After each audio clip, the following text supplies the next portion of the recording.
Some men are born broken, others have betrayal carve it into their bones. Benjamin Cole was the second kind, and what he swore that day when his wife ran off with his own blood would keep him locked in a prison of his own making for 3 long years, until one Apache widow asked him a question that would shatter everything he thought he knew about survival.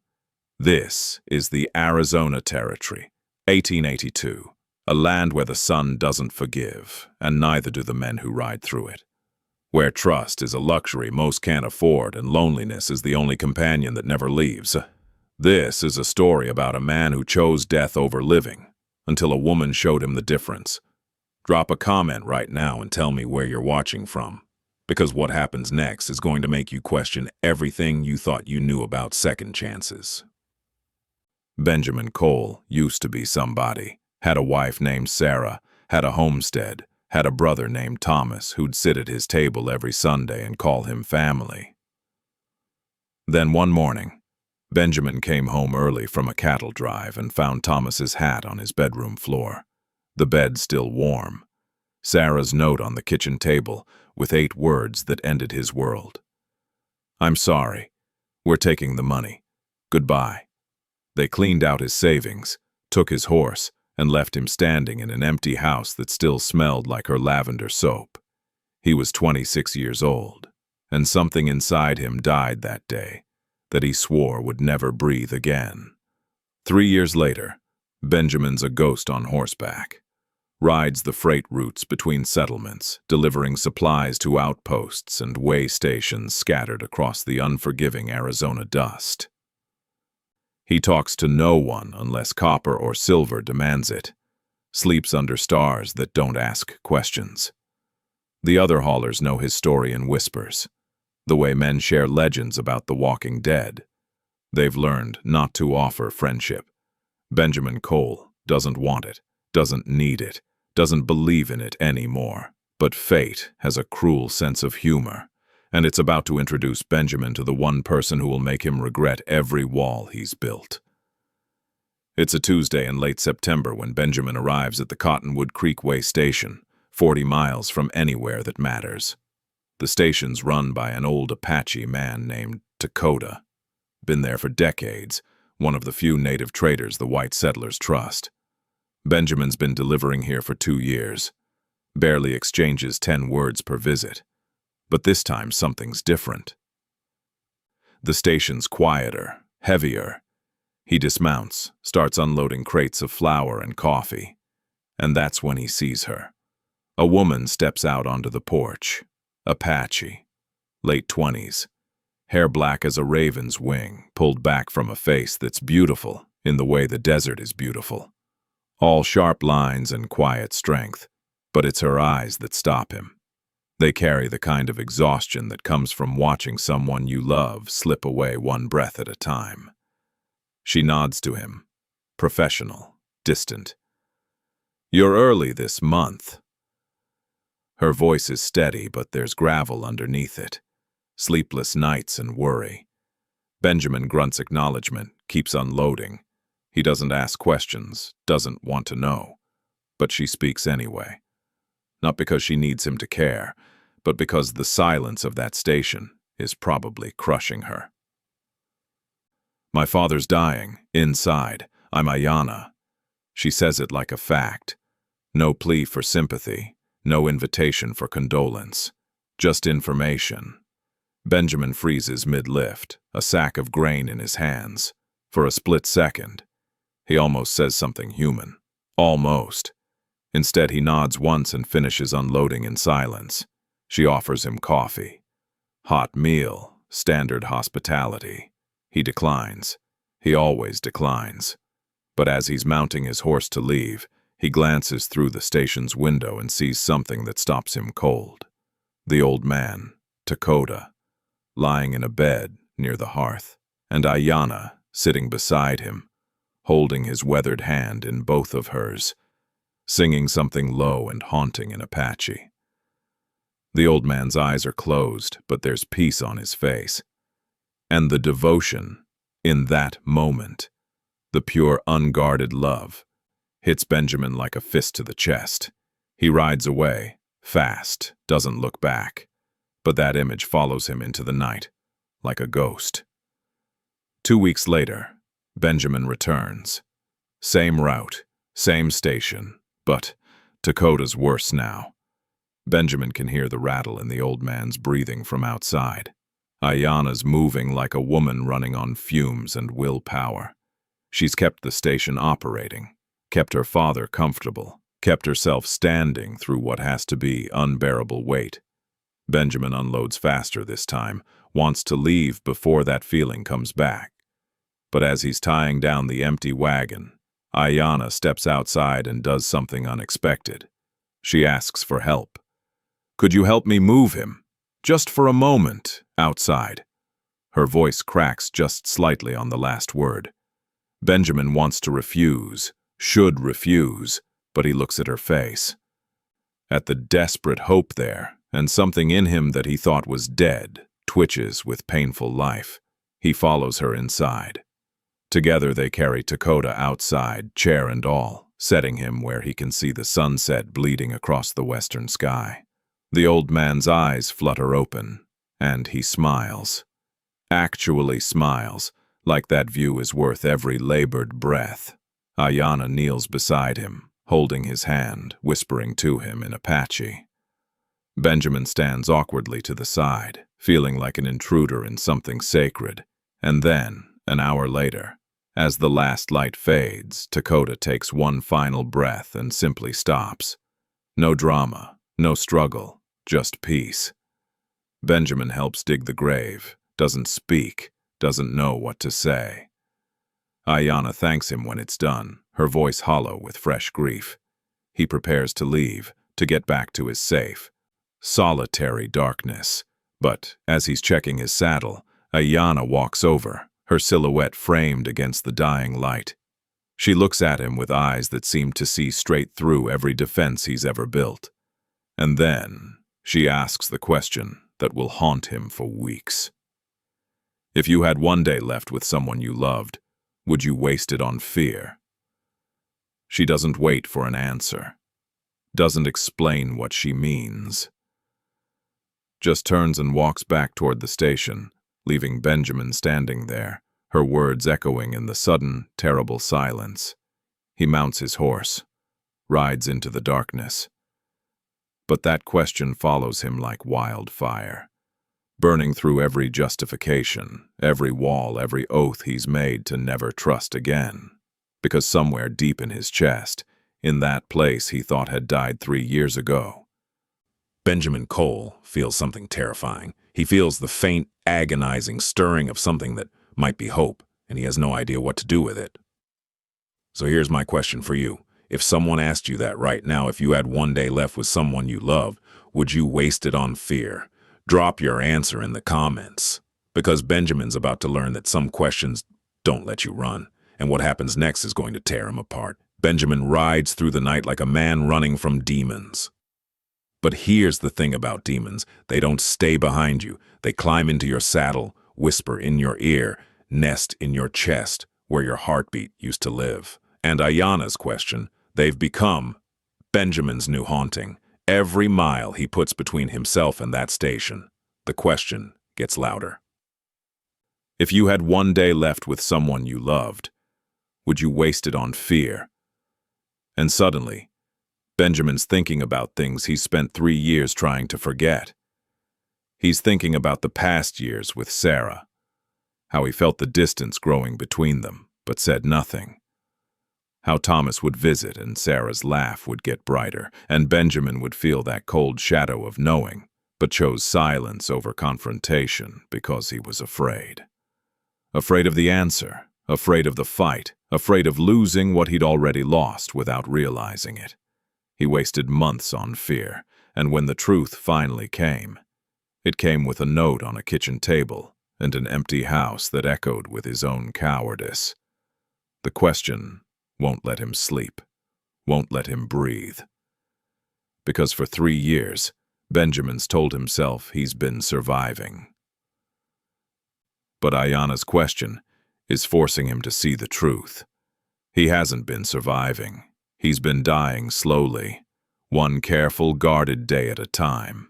And the worst part, he's wasted 3 years doing it. 2 weeks later, Benjamin's route brings him back to Cottonwood Creek. He's been dreading this moment since he left. The station looks different now, emptier somehow, like the soul of it left with the old man. Ayanna's there, managing everything alone. She greets him with a professional nod, the kind you give a familiar stranger. The grief has settled into her features, carved lines around her eyes that weren't there before. Benjamin unloads supplies in silence, every muscle in his body tense with words he doesn't know how to say.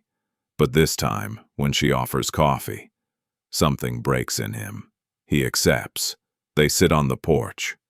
Two broken people with the desert stretching out before them like an open wound. The silence between them is heavy, but it's not empty. It's full of things neither knows how to speak. Finally, Ayanna talks about her father, how he taught her to track storms by the smell of the air, how he'd sing her the old songs even after her mother died, how the station was his dream, a place where Apache and white could trade without bloodshed. And now she's keeping that dream alive because letting it die would mean he died for nothing. Benjamin listens, really listens, and when she finishes, he does something he hasn't done in 3 years. He tells the truth. He tells her about Sarah, about Thomas, about finding that hat and feeling the world crack open beneath his feet. He expects pity, expects judgment. Instead, Ayanna looks at him with eyes that have seen their own kind of betrayal and says something that cuts deeper than any sympathy could. Betrayal teaches us what we're made of. You're still here. That means something.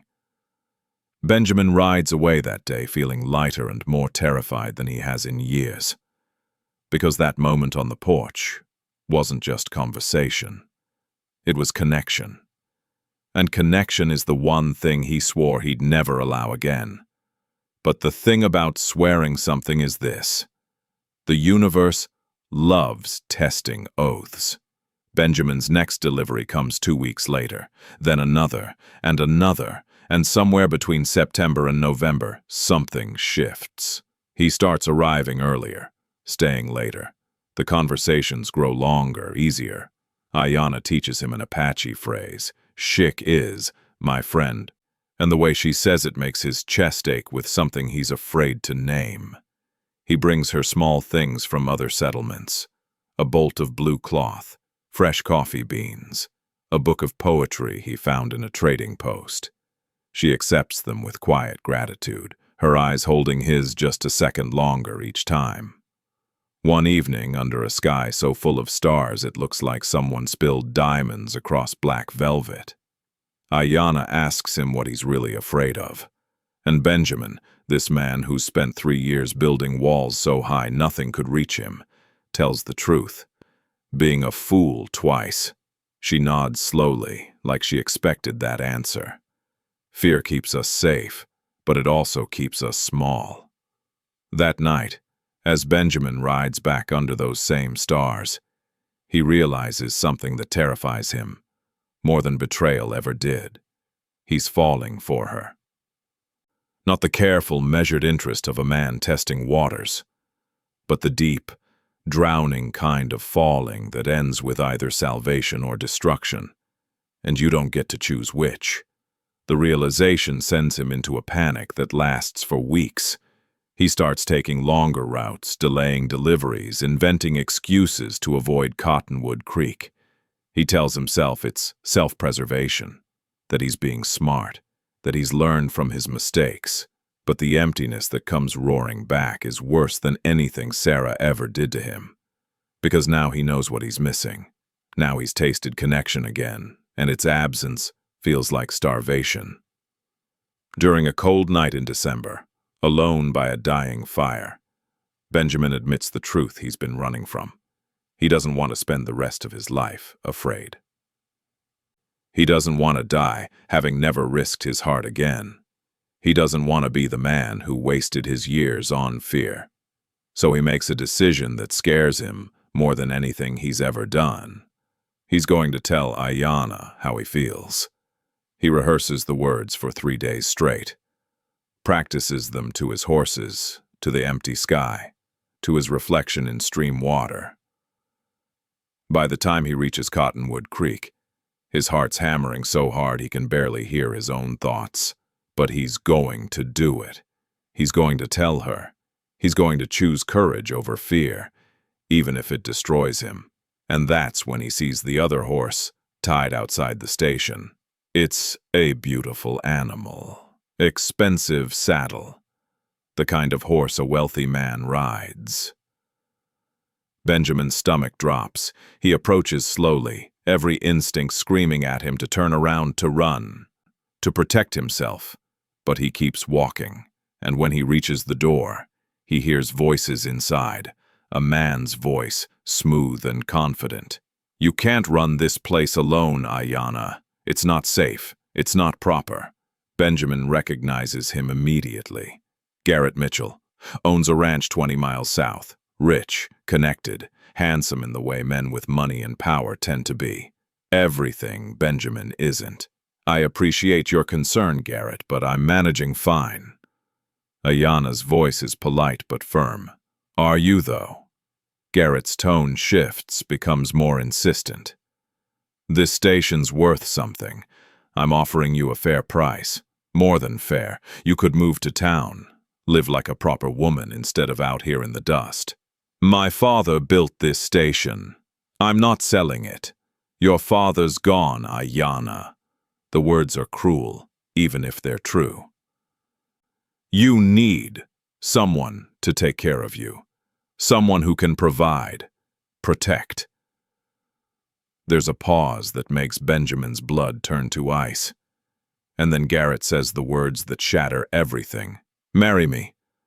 I'll buy the station, and you'll never have to worry about anything again." Benjamin's hand is on the door. His heart is demolishing itself inside his chest. Every fear he's ever had is screaming at him to leave, to run, to protect himself from the inevitable pain. Men like Garrett always win. Men like Benjamin always lose. But then he hears Ayanna's response, and it changes everything. "No, Garrett. My answer is no. It's been no. It will stay no." Garrett's voice turns cold. "You're making a mistake. Don't come crying to me when you're desperate and alone." Benjamin steps back from the door as it swings open. Garrett storms out, sees Benjamin, and his expression curdles into contempt. He looks him up and down, this freight hauler in dusty clothes, and smirks. "Good luck, friend. You're going to need it." He mounts his horse and rides off, leaving Benjamin standing there, every practiced word evaporating from his mind. Ayanna appears in the doorway. Her eyes widen when she sees him. "Benjamin! I didn't know you were here." He should speak, should say something, should tell her everything he came to say. But the fear comes roaring back, bigger now, meaner. Because what if he confesses his feelings and she rejects him? What if she's just being kind? What if he's reading everything wrong? What if Garrett comes back with a better offer? What if Benjamin opens his heart and she crushes it the way Sarah did? So instead of courage, Benjamin chooses cowardice. And he says the words that will haunt him for weeks. "I'm changing my route, won't be coming by as often." The light in Ayanna's eyes flickers, then dims. She studies his face, and he knows she sees right through the lie. But she doesn't challenge it, doesn't fight for him, just nods slowly, her expression carefully neutral. "I understand." Those two words feel like a door closing, like a chance dying. Benjamin wants to take it back, wants to tell her the truth, but the fear has him by the throat. So he climbs onto his horse and rides away from the only woman who's made him feel alive in 3 years. And as Cottonwood Creek disappears behind him, Benjamin Cole realizes he's just made the biggest mistake of his life. The question Ayanna asked him months ago comes screaming back with devastating clarity. If you had one day left with someone you loved, Would you waste it on fear? He just did, and it might have cost him everything. So here's what I need you to understand. There's a difference between surviving and living, and Benjamin Cole is about to learn which one he's been doing. But the real question is, will he figure it out in time? Because while he's out there wrestling with his demons in the desert, something's happening back at Cottonwood Creek that's going to force his hand in a way he never saw coming. Benjamin tries to go back, not to Cottonwood Creek, but to the man he was before Ayanna, the silent ghost who rode alone and called it strength. But here's the cruel joke. You can't unlearn what love feels like. You can't unknow what connection tastes like once it's touched your tongue. Every night by his campfire, Benjamin sees Ayanna's face in the flames, hears her voice in the wind, remembers the way she held her dying father's hand with such fierce, unguarded devotion. The way she looked at Benjamin like he was worth saving, even when he'd given up on himself. And that question. God, that question won't leave him alone. If you had one day left with someone you loved, would you waste it on fear? Benjamin's starting to understand what she was really asking him. She wasn't talking about her father. She was talking about them, about him, about the choice he was making every time he showed up at that station and left without saying what was really in his heart. 3 weeks pass. 3 weeks of Benjamin riding his roots like a man walking through water. Everything heavy and slow and wrong. The other freight haulers notice, ask if he's sick. He tells them he's fine, but they know better. Men who've given up have a certain look about them, and Benjamin's wearing it like a shroud. Then one afternoon at a trading post in Mesa Flats, Benjamin's loading supplies when he overhears 2 ranchers talking, and the words they speak stop his heart cold in his chest. Heard Garrett Mitchell's been spending a lot of time out at that Apache woman's station. You know, the one at Cottonwood Creek. The widow. Pretty thing. Father just died, didn't he? Couple months back. Word is Garrett's been real persistent. Some say she's finally agreed to sell. Others say it's more than business, if you catch my meaning. Benjamin's hands go numb. The crate he's holding crashes to the ground. The ranchers look at him, startled, but he's already moving, already mounting his horse. Already knowing with absolute certainty that if he doesn't ride to Cottonwood Creek right now this very second, he's going to lose the only thing that's made him feel human in 3 years. The fear is still there. Oh, it's there, screaming at him with every hoofbeat. What if she's already chosen Garrett? What if Benjamin's too late? What if he confesses everything and she looks at him with pity and tells him she never felt that way? What if his heart breaks again, and this time it never heals? But here's the thing. Benjamin's finally understanding. The fear of losing Ayanna is bigger than the fear of being hurt. And for the first time since Sarah left him standing in that empty house, Benjamin chooses to run toward something instead of away from it. He rides through the night, pushes his horse harder than he should. The desert moon lights his path like it's been waiting for this moment. And as the sun starts to break over the eastern hills, Cottonwood Creek Station appears on the horizon. Benjamin's heart is hammering so hard he can taste copper in his mouth. That's when he sees Garrett's horse, tied outside, and every fear he's been out running catches up to him all at once. Benjamin dismounts slowly. His legs feel like water. His hands are shaking. He tells himself to turn around, to leave, to protect himself. But then he remembers Ayanna sitting beside her dying father, holding his hand without fear, loving him, right up to the last breath, and he remembers what she said about fear. It keeps us safe, but it also keeps us small. Benjamin's been small for 3 years. He's done with being small. He walks to the station door, and he hears Garrett's voice inside, loud and insistent. "You're being stubborn, Ayanna. This station's falling apart. You need help whether you admit it or not. I've told you my answer, Garrett." Ayana's voice is tired, worn down, like she's had this conversation too many times. You need a man who can provide for you, protect you. I'm offering you security, a future. What's that freight hauler ever offered you? Silence and dust. Benjamin's jaw clenches. But it's Ayana's next words that give him the courage to open that door. Benjamin offered me something you never could, Garrett. He offered me the truth, even when it hurt him. Benjamin pushes through the door. 3 heads turn.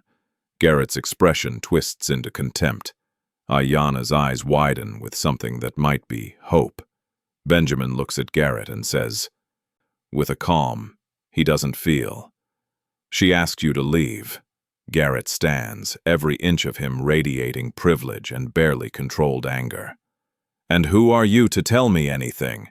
You're nothing, a delivery man who can't even string 2 words together." Benjamin doesn't flinch, doesn't back down, just meets Garrett's eyes and says, "I'm the man who's not leaving."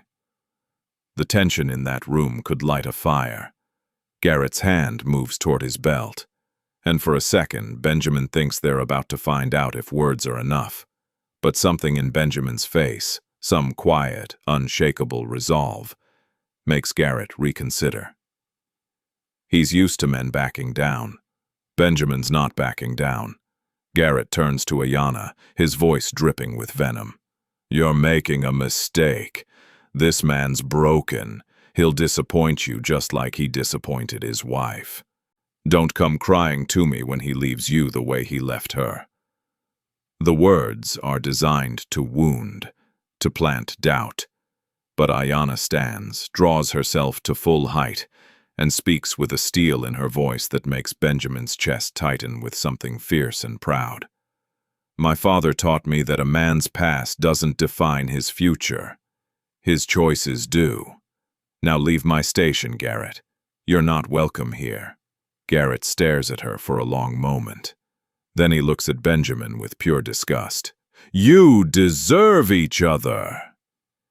He storms out, slamming the door so hard the windows rattle. They hear his horse gallop away. And then it's just the 2 of them, standing in the sudden, loaded silence. Ayana looks at Benjamin, really looks at him. "You came back." Benjamin's throat is tight.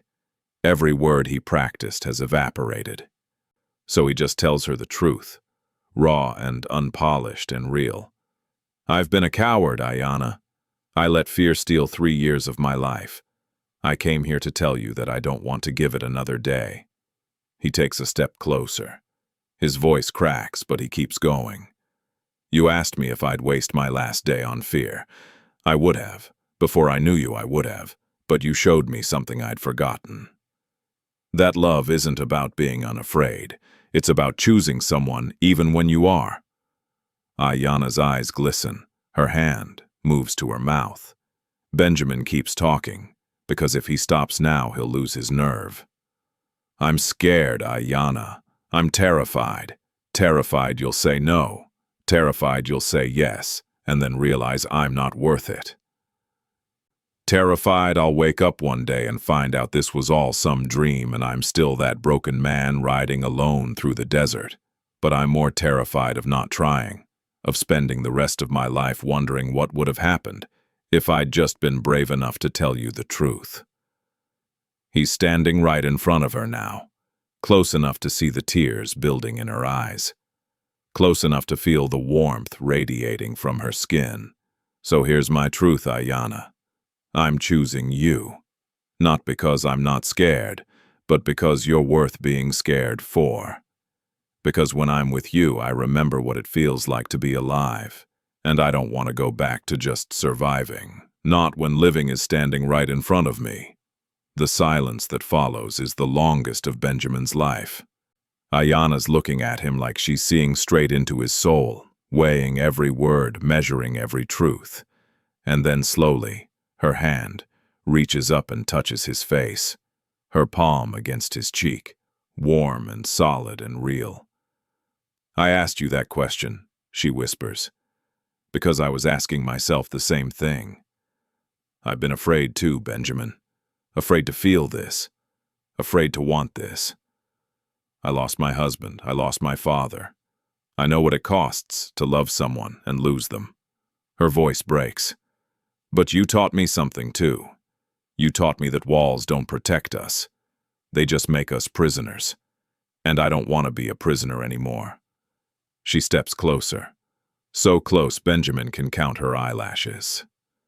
I choose you too, scared and all. And right there in that dusty station, in the middle of nowhere, Arizona territory, Benjamin Cole does something he hasn't done in 3 years. He lets himself hope. He lets himself feel. He lets himself love. He kisses her, and it's not like the poems say. It's not fireworks or angels singing. It's better. It's real. It's two broken people choosing to be brave together, choosing to build something new from the wreckage of everything they've lost. When they finally pull apart, Ayanna's smiling, actually smiling, and Benjamin realizes he's smiling too. This expression his face has almost forgotten how to make. She takes his hand, laces her fingers through his, and says, "So what happens now?" Benjamin looks at her, this Apache widow who asked him a question that changed his life, and he knows exactly what happens now. Now we stop wasting time on fear. Now we choose each other, every day, for as many days as we get. Even when it's hard? She asks. Especially when it's hard. She nods, satisfied, and Benjamin understands that this isn't an ending. It's a beginning. They're going to have to figure out how to blend their lives, how to run this station together, how to navigate a world that won't always approve of an Apache widow and a white freight hauler building a life in the middle of the desert. There will be hard days, there will be doubts, there will probably be more men like Garrett trying to tear them apart, but they'll face it together. And that makes all the difference, because Benjamin Cole finally understands what Ayanna was trying to teach him all along. Love isn't the absence of fear. It's the choice to move forward despite it. It's showing up even when you're terrified. It's holding someone's hand and saying, "I don't know what's coming, but I want you beside me when it does." 3 years ago, Benjamin swore he'd never trust again. Never risk his heart again. Never be vulnerable again. But sometimes the best promises are the ones we break. Sometimes the bravest thing we can do is let someone in, even when every scar we carry is screaming at us to run. And sometimes an Apache widow asks you a question that shatters every wall you've built. And you realize that the real tragedy isn't having your heart broken. It's never letting it be whole again. So let me ask you something, and I want you to really think about this. What fear is keeping you small right now? What person, what dream, what life are you not choosing because you're too afraid of getting hurt? Drop your answer in the comments. Be honest. Be brave, because Benjamin's story isn't just his. It's all of ours. We all have that choice. Run from love or run toward it. Live small or live full. Waste our days on fear or spend them on something that matters. Hit that like button if this story made you feel something. Subscribe if you want more tales from Mr. Wild West that'll make you question everything you thought you knew about courage and second chances. Share this with someone who needs to hear that it's never too late to choose differently, to choose bravely, to choose love. Because in the end, that's what this story is really about. Not the Wild West, not Apache widows or betrayed freight haulers, but the choice we all have every single day to let our fears define us or to define ourselves despite them. Benjamin Cole made his choice. What's yours going to be?